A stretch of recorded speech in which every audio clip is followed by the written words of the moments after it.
this week I'm joined by Zoe, who's the St. Peter's MCR president, and instead of just talking about myself and what I've been up to, we're going to talk about the MCR, what it is, what it does, and yeah, basically everything to do with the MCR, because neither of us had any idea about what it was before we came here. So we thought this might be useful. Okay, so first question, what is the MCR? Okay, so the MCR kind of refers to two things. Firstly, it stands for Middle Common Room, and it kind of refers to the physical common room. So we have this place that we're in now, and that kind of is a facility for students to use. And then it also refers to the body of people, so all graduate students and visiting students and fourth year undergrads as well, that kind of use the space for different events and things. Okay, so my next question is, how is the MCR different from the JCR? Like, is it just sort of the age range and sort of what you're studying, or is there more to it than that?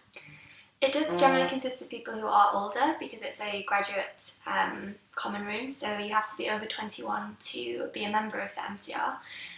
But really the main difference is that as a graduate student in Oxford, you are not being taught in college, you're kind of being taught in your department, and so it's very, very easy to get disconnected from your college, and the MCR is kind of there to form a social facility or focus for graduate life here. So whereas the JCR is kind of thrust upon you from when you first get here because you're living in college and you're being taught here, the MCR is kind of a choice to belong to, but it's definitely one that you want to take advantage of. Good, I agree. So how's the MCR structured? Is there some sort of committee, and what do they do, and how do you become a part of that? There is a committee, so that kind of consists of myself, or the president, and then our vice president, treasurer, who's in charge of accounts, secretaries, who is in charge of kind of administrative things, and then we have the wider committee, so welfare officers, charities representatives, library officers, and so on. And you can get involved with the committee kind of usually in first week. Your college should send around an email letting you know what positions on the committee have not yet been filled, and you can kind of just express your interest, and then usually at the first general meeting of term you can kind of run for that position and get voted in, and it's a great way to get involved with college and to kind of keep up with all of your kind of fellow MCR people and so on. Okay, so the next question is, what kind of events are organised by the MCR? Sort of, is there a lot of variety, or is it just dinners, or just parties, or what things? There are a lot of events organised by the MCR. We have two, especially St. Peter's, we have two amazing social secs who are in charge of kind of putting on all kinds of events. We have alcoholic and non-alcoholic events, cocktail evenings, exchange dinners with other colleges, bar swaps with other colleges, that you can kind of meet people from not just St. Peter's or your own college, but kind of broaden your collegiate horizons. We have charity events, so we do things like we're having an auction of promises this year, which is... Yeah, that's new to me. I've never heard of that. Yeah, so apparently people are going to promise to, I don't know, do your laundry one week or something, and you can bet on that kind of thing, and it's going to raise money for charity that way.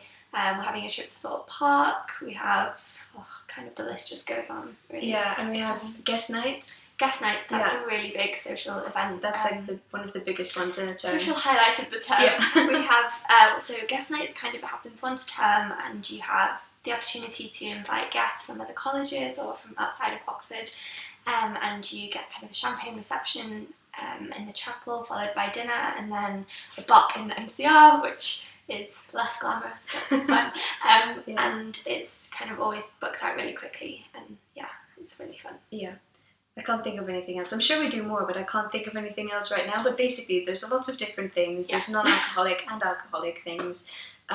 You're just never bored, basically. Okay, the next question that I was asked was, if I can unlock my phone, I might be able to ask you. Okay, so what's supplied by the MCR aside from events and just the physical space? And what is in the physical space as well? What can you find there? So in terms of things that we supply, we have we try to help out with kind of financial costs as much as possible because graduate students, there's not as much funding available. So we have things like £50 towards your printing each term, or actually it's each year. Each year. Yeah, not each term. And we have MCR awards, so the opportunity to apply for money for things like conference travel or thesis binding or books. We try and provide food where we can, so we'll have like welfare teas where you can come and have like a free lunch and a cup of tea and have a sympathetic ear when you're going through your essay crisis, of people kind of willing to listen. And we have things like casual wines days, which Peter's Wednesday. trademark. Yeah.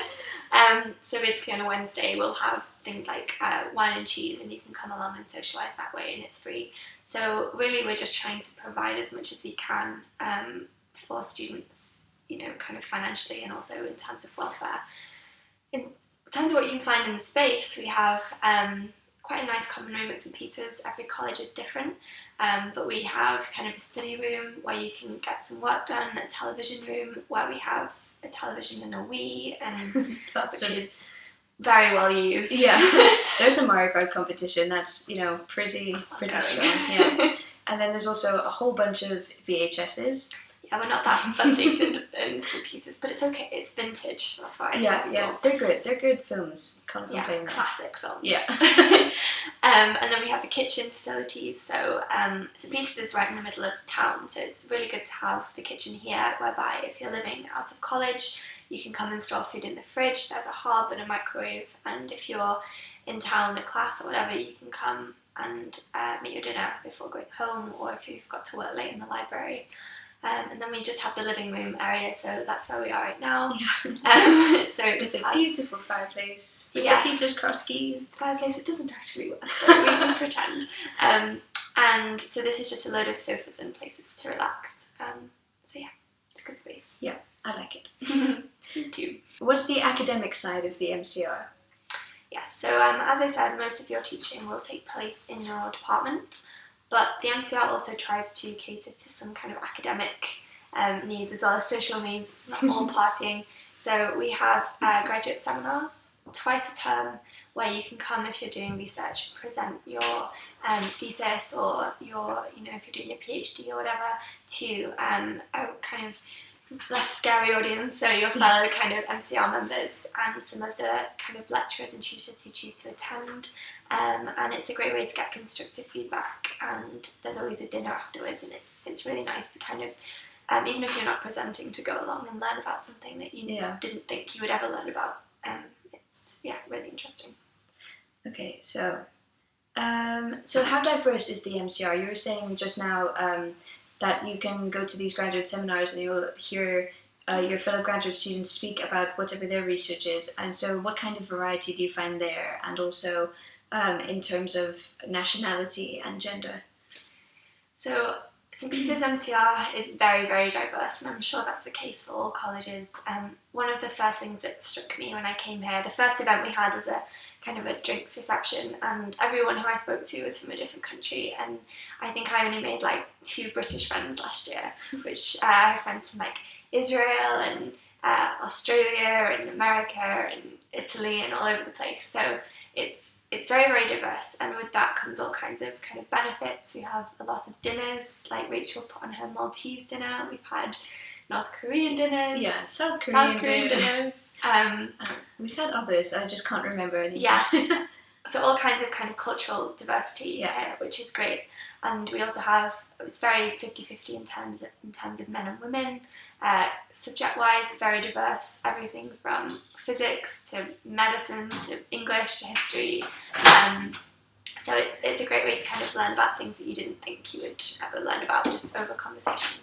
And yeah, it's great.